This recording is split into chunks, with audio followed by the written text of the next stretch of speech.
Listen, I'm talking and I wasn't even on the mic. Let me see. Let me see. I am live. Let me let my iPad catch up to my voice here because I was talking and I wasn't unmuted, but now I'm unmuted. What's going on? Listen, if this is your first time here, I am Yashika Foster. I am the host of Hood Parenting on all social platforms, YouTube, Facebook, as well as Instagram and TikTok. Listen, can we give it up for 2024 of being consistent in 2024? I believe that this is going to be my scheduled time to go live on Sundays about this time, 5 or 6 Eastern Standard Time, or excuse me, between 4, 5, and 6 Eastern Standard Time. Depends on how my life is working out. Okay. Y'all know sometimes my life don't work out well. And I try to keep a schedule, but it's not always in my grasp. Sometimes it's beyond me. Okay. Sometimes. But I think Sunday, I tell you what, I am going to promise that for the whole month of February that I'll go live on Sunday between 4 and 6 p.m. Eastern Standard Time. So either to start at 4, 5, or 6. Okay. Eastern Standard Time. Again, I am Yashika Foster. If this is your first time here, listen, this is what hood parenting is about. I tell people that I've been through a lot of things in life when it comes to relationships, marriages, having children, family dynamics, different things growing up in the hood. Y'all know I'm from Detroit. Give it up for the 313. Growing up in the hood, having a single parent, just all the things. And then on top of that, me being married and having children in marriages, and then me having stepchildren, and then now I have my adopted daughter, and I've had every dynamic of family you can think of. So this particular platform, or this discussion of parenting and hood parenting is perfect for me. It is perfect for me, right? Not only that, but for those of you who need my credentials, I do have a master's in marriage and family counseling as well. But I feel like my education, my experiences, and my hood gut instinct is what got me from the hood to the suburbs. But as a parent, my oldest stepdaughter will be 34. My oldest birth son will be 29 next month. And then my youngest daughter is 10 years old. So I have a big gap between, there's 5 of them total. I only gave birth to 2, but it's 5 that I raised. But there's a big gap between them. And there's so many things that maybe I feel that maybe I forgot to tell them, or things that I might forget to tell my youngest daughter, or things that I wish my parents had told me, things I wish I had known when I was younger, things I wish I had known. Just, I don't even know if maybe I learned them when I was supposed to learn them. But I do know that there are things in my life that has happened where people have said things to me. And because they've said things to me in the past, it resonates for things that happen in my life currently, or to help me get to where I'm at now. Because as I look at my life in the graph of it all, or because when I look at my life, it's like a big graph. It's like I tell people it's like a building being built with the scaffolds along the side. I can see what it looks like. I can see everything. But then there's those missing pieces in the middle, right? And so I can see how one thing relate to another thing up here, and so on and so forth. And I just think that part of it was the people that I met along the way, people who said things to me, things that I took with me, the things that was relevant, I took with me. For everything else, I left it where it was at, because some of it wasn't good. Now, being from the city, being from Detroit, being raised in the hood, all of it wasn't good. But today we are going to get down to some of the beginnings of how I got here. And today's video is, why did I get married at 18? That is something that people have asked me that time and time again. Why did you choose to get married at 18? And I can sit here all day long and tell you guys that, I just, it was just something to do, but it wasn't. For me, being married at 18 was, let's start from the beginning. How did I meet my first husband? All right, picture this. The summer of 1990. Y'all know I'm 50. I'll be 51 this year. So the summer of 1990. I graduated high school in 1991. So the summer of 1990, I met my first husband through a mutual friend. Matter of fact, it was August of 1990 because his nephew's birthday had just passed. And so he was still celebrating. It was like the day before, the day after, or something like that when I met him. And let me tell you something. Fine was an understatement. He was beautiful. Beautiful. He is beautiful. Beautiful, beautiful, beautiful. But anyway, I met him in 1990, August of 1990, through a mutual friend. And it started off just, me popping up over the friend's house because really I wanted to see him, right? Because the mutual friend, I would go visit him anyway, but not as often as I had started popping up over there, okay? Started popping up over there. Then one day he decided to take me to his mama house. So when he took me to his mama house, I was like, oh, I'm in there now, okay? I done met his mama. I done met his sisters. I done almost met his daddy. I done met his other extended family. Listen, I'm in there. And then we started dating. We got married in 1991. It was Christmas Eve, 1991. So I met him August of 1990, and we got married Christmas Eve of 1991. At the time that we got married, I had already joined the Army because I joined the Army September of 91. And so I remember being on the phone with him, and we had already talked about possibly getting married. But it wasn't like anything that was, locked and cocked and solid. Like he didn't get on one knee and ask me. It wasn't nothing like that. Okay. I didn't even know that was a thing. I thought that was something that only happens in Hollywood on TV. I thought it was a thing. I didn't know it was real where a guy actually gets on one knee and propose to you, because I had never seen no one do it. All right. At that time, I was only 18, but I had never seen anyone do it. So I thought that, you talk about it, you do it, and that's just how it happened. So that's how it happened. We talked about it. So I went into the military.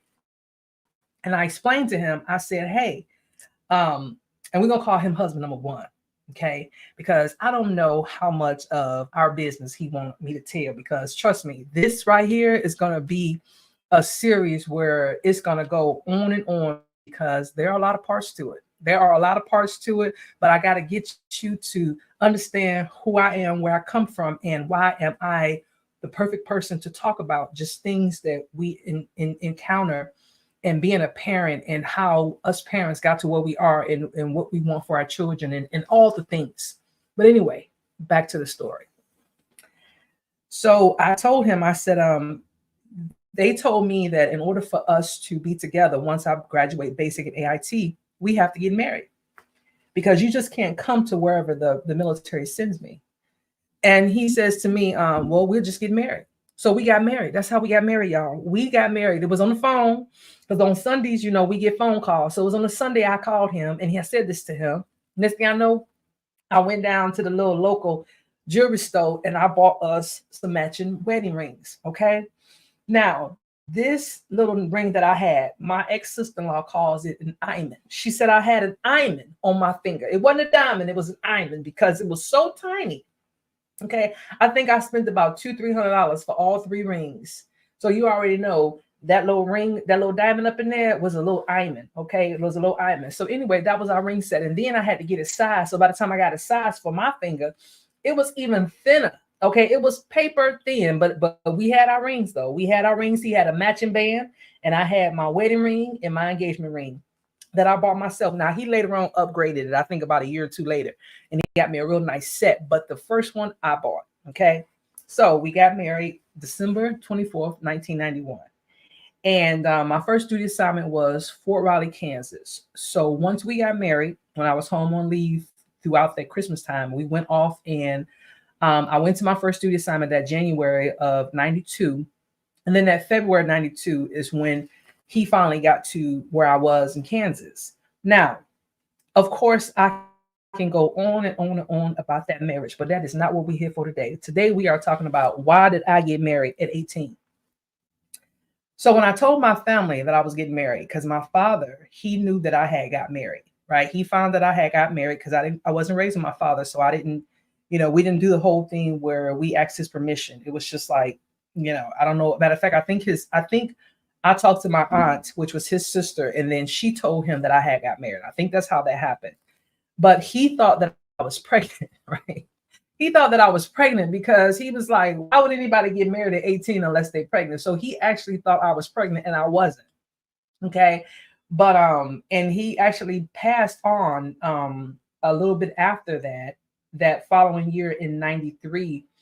And I think he still thought I was pregnant. And I think I had to tell him, I think I had a conversation with him within that time frame. Well, I told him, Dad, I'm not pregnant. But anyway, that was one thing. And then the piece of advice that I got about getting married was from my maternal grandmother. So before my first husband and I got married, I told my grandmother that I was going to get married. And her advice was, it wasn't, hey, don't get married, think about it, or anything like that, because no one told me not to get married. I don't even think that I would have listened if anybody had told me not to get married. If anyone had suggested to me, Yashika, you are too young to be married, therefore maybe you should wait, I don't think I would have listened. I think I would have still done it because I thought I knew everything at 18. But I knew everything at 18. I thought I was grown, and I thought I would have still done it. I would have still done it regardless of whatever. I would have still done it. So, but what my grandmother told me was, she says, well, if it don't work out, you can always get a divorce. That's what she told me. That was the only piece of advice that I got about getting married. If it doesn't work out, you can always get a divorce. And that was the rule. That was the escape plan. If it don't work out, you can always get a divorce. That's it. That's it. And I'm glad no one told me not to get married, because I'm glad I did it. Are there some things that went on through the marriage? Absolutely. And I'll come back to that. But anyways, we got married that 91 December, and 92 February, we moved in together. Now, this was the first time we had ever lived together, because although he was 4 years older than me, he was coming out of his mom's house just like I was coming out of my mom's house prior to joining the military. So we had never lived with one another, let alone live with anyone for that matter, except for our parents. And so it was all new to both of us. It was all new to both of us. At this point, I'm 18, turning 19, and he's 22. So why did I get married at 18? I'm going to start off by saying the number one reason I got married at 18 was because I seriously wanted a family and a baby. Like, I could remember being a young girl when I was about 15 or 14 and 15, 16, wanting a kid. But I also knew that I didn't want to have a kid without having a husband.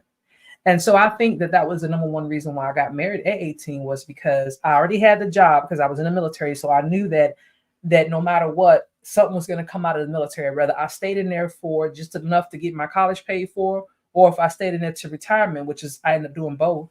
But I knew that I had that part underway. So now all I needed was this other part to have this perfect fairy tale of a life. At least I thought anyway. And so yeah, I wanted a family. That's what it was. We got married because I wanted a family. I wanted a family. I wanted a kid. And trust me, my son was prayed for. We ended up having our kid in 95. That was the one and only child that I had with my first husband. And he was born March of 95. So he'll be 29 next month.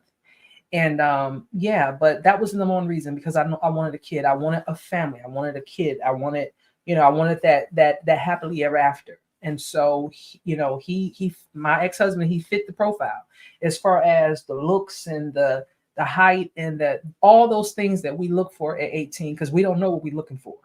We think we do, but we don't. And that's okay, because nobody comes with all the things in life, all the rules in life in the beginning. It's a process. It is a process. So yes, I wanted a family. And then on top of that, I didn't like dating and just, I didn't want to, the old folks say, having a lot of tick marks on my bedpost. I didn't want a lot of tick marks on my bedpost, right? That was just me. And that simply meant that I didn't want to be just going from guy to guy. I wanted to have somebody which leads me to my number 3, my person. I wanted my person. And so for me, those were the 3 reasons why I got married at 18. I wanted a family. I specifically wanted a kid, but I did not want a kid without a husband, because in my mind, that was the perfect recipe. I didn't want to date, because I didn't want a lot of tick marks on my bedpost, because I knew that going through different types of hurt in relationships was inevitable, but I didn't want to do it a lot. I knew that it was part of life, but I didn't want to do it all the time. I had seen it been done in my family. I had seen divorces. I had seen separations. Even my parents, right? They divorced. They were married, but they were never really in a marriage, but they were married.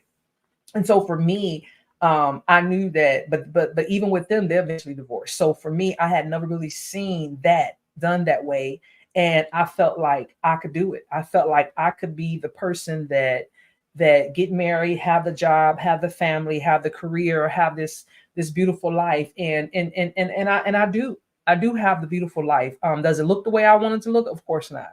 Of course not. But they say if you want to hear God laugh, tell them your plan.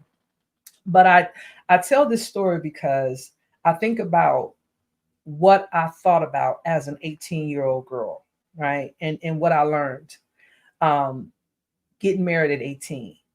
And like I said earlier, if I had it to do all over again, I definitely would do it again. I definitely would do it again.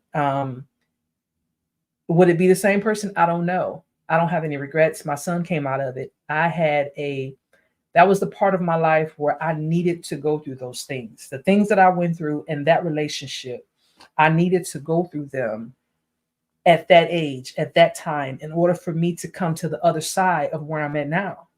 But what I do know about being 18, and this is why I make this video for this particular channel of hood parenting, because I want young adults and adults to know when you get married, especially at a young age, things to consider. And one of the things that I knew that we didn't have for one another was respect. We didn't respect one another. And I will talk more a lot about those things later on, but we couldn't have because of the tumultuousness of the relationship, because of the things that went on in the relationship. There's no way we respected one another. We were doing what we thought what was supposed to happen. We were in a marriage, and in that marriage the way that we thought it was supposed to happen. From what he's seen with his parents, from what I've seen in my family, what we thought was a marriage. But we didn't have respect for one another. We didn't even know how to define respect, to be honest. We know what the dictionary said, we know what it says, but no one really was talking about respect. This was the era of In Living Color, where people would like, well, they had this skit where it would be this older couple where they would fight, the husband and wife, and then at the end of the skit they would both say, and we still together. And that was normal in a lot of the households, especially in the hood. I can't tell you what the suburbs was doing. I can't tell you what any other part was doing, but I know in the hood, to have a relationship and it's toxic, it was like we didn't even know the word toxic. The word toxic didn't even exist back in the 90s. If it did, we weren't using it. I mean, I know it was in a dictionary, but we weren't using it because that wasn't something that we saw as needed to be changed. We saw it as it was normal. It was the normal everyday life that we lived, that certain things were just part of a relationship, and there was nobody to tell us anything different. So that was the first thing. We didn't have respect for each other. And then, of course, we didn't know how to listen when the other talked. It was always we talked at each other. When we would sit down and try to have a conversation, it was never let me listen and receive and process what you're saying before I reply. It was, yeah, yeah, yeah, yeah, yeah, yeah. So we knew nothing about active listening. No, like, listen, that wasn't a word either. Being an active listener was not a word. Now, did those words exist in the dictionary? Mm-hmm. Yeah, they did. They did. Did they exist in the hood dictionary? Mm-mm. They didn't. They didn't. They didn't exist. Not no active listener. Like, you say what you gotta say, I say what I gotta say. If I need to say what I gotta say and you can't hear me, then I talk louder. That's it. I talk louder. It wasn't no let me hold my tongue and listen to him. No, I got something to say. It's because as soon as you say something, I gotta reply. We didn't know anything about no active listening. But again, this was the 90s. We had to learn these things. And even though he was a few years older than me, he still had learned it. Why? Because we didn't see those things, right? He didn't see any of that. We didn't have boundaries. Neither one of us had boundaries about what was acceptable and what was not. Like, we didn't have a safe word. We didn't say, hey, I don't like this, or hey, I would appreciate this, or hey, I will prefer this, right? Or hey, I don't like this. We didn't do that. It was like, well, I don't know what to tell you. We neither one of us knew anything about any of these words. Like, any of these words, we didn't know anything about any of these words. And there were so many other words that I could think of that we didn't know, but we definitely didn't have respect for one another. We wasn't active listeners, and we definitely didn't set boundaries. Now, as far as the support is concerned, support looks different. Support looks different depending on where you're from, because what they say a spouse is supposed to do in terms of supporting your career and your decisions and all that, that looks different in every household. Could I say he supported me? Probably so. I was the breadwinner at the time, right? So, but then there were things that I had to do that will cause disruption in the relationship, because you guys know that the military is predominantly a male driven organization. So if I'm in a company, especially in the 1990s or the battalion, me being a female was our minority, especially in the 90s, especially me being a double minority, a black female. I think there were like two other black females in my company, maybe three out of maybe five or six. I'm thinking about by six out of like 200, there were probably about six females that were black in my company back then, and maybe about three other females that weren't black, and then everybody else was males. So that was one of the things that he didn't understand, that my job was predominantly male driven. And so because it's predominantly male driven, I am going to be working around a lot of males. So that caused a lot of disruption in our household. So the support depends on what we was talking about. Now, when on first and the 15th and I got paid, yeah, he supported me. In between that, I don't know. But like I said, we were both young. We both didn't know. We both were going off of what we had seen as what a relationship's supposed to look like, or what a marriage supposed to look like. We knew nothing about respect. We knew nothing about boundaries. We knew nothing about active listening. We knew nothing about anything. We all we knew is that if you have an issue, you talk about it, you argue about it, you do whatever you got to do to get your point across, and that's it.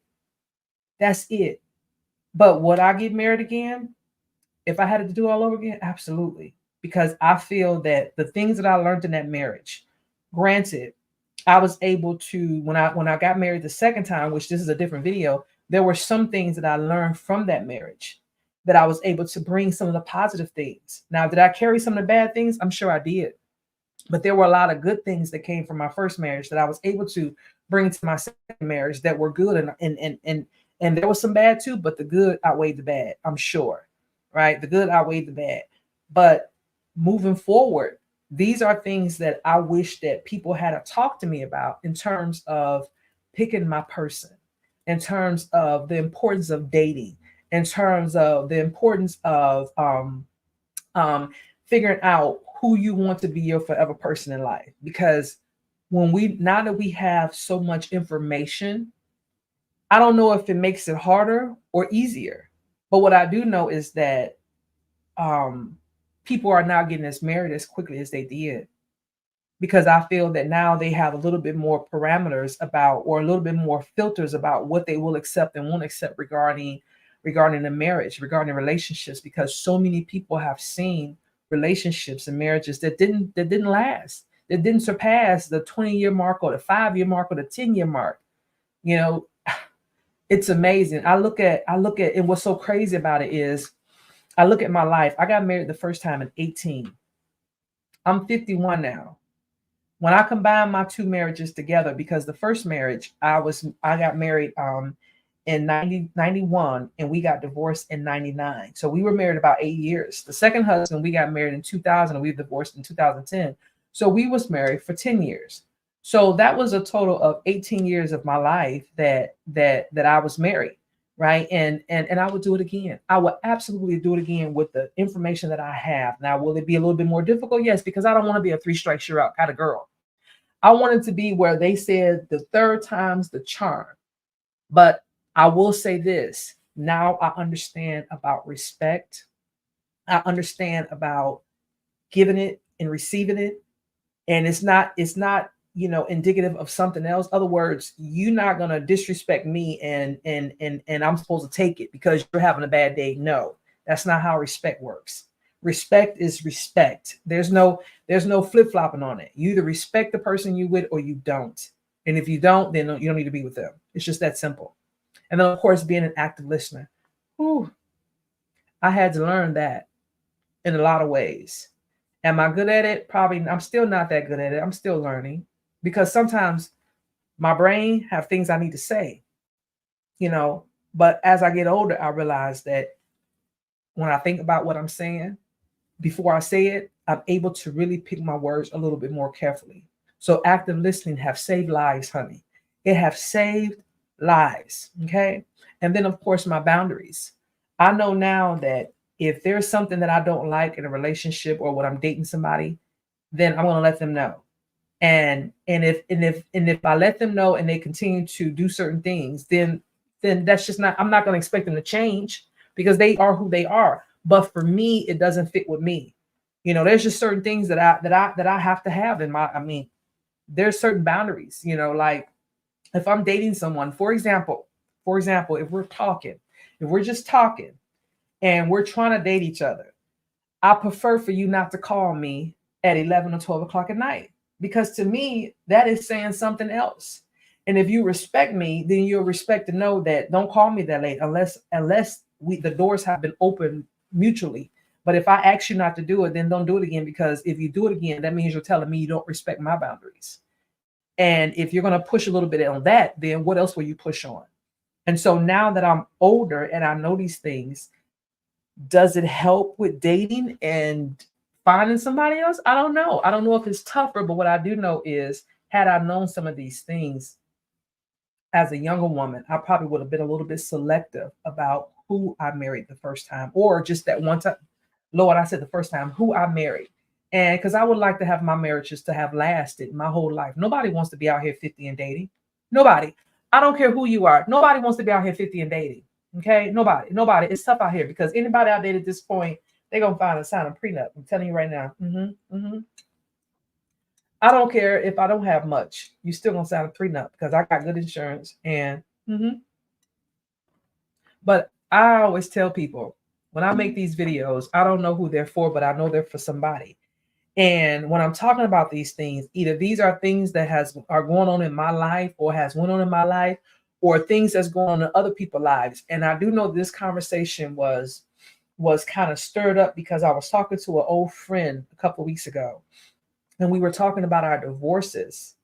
And this person now is dating, and they looked at it like, they've been married 3 times, and they said that at this point they're not dating looks different.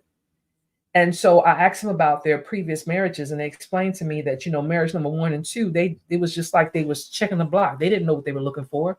They didn't know anything about what you were supposed to do. All they felt was you find a person that you kind of get along with, you marry them, and you see what happens. Everything else came after the fact. Everything else, the understanding and compatibility, and all you knew is that you vibe with that person in some kind of way, shape, or form, and you married them. And that's what happened to a lot of us at that age. And there's no regrets for some of us. For me, there's no regrets. But I do wish that someone had to just talk to me about the importance of marriages and the things to look for. Right. So anyway, I don't know who this video is for. Like I said, it depends on what day of the week you catch me on. It might be my life, somebody else's life, or a combination of both. If this is your first time here, be sure to subscribe over on YouTube at Hood Parenting, and turn on your notifications so when I post another video, you'll be the first to know. All right, I'll talk to you guys in the next video. Bye.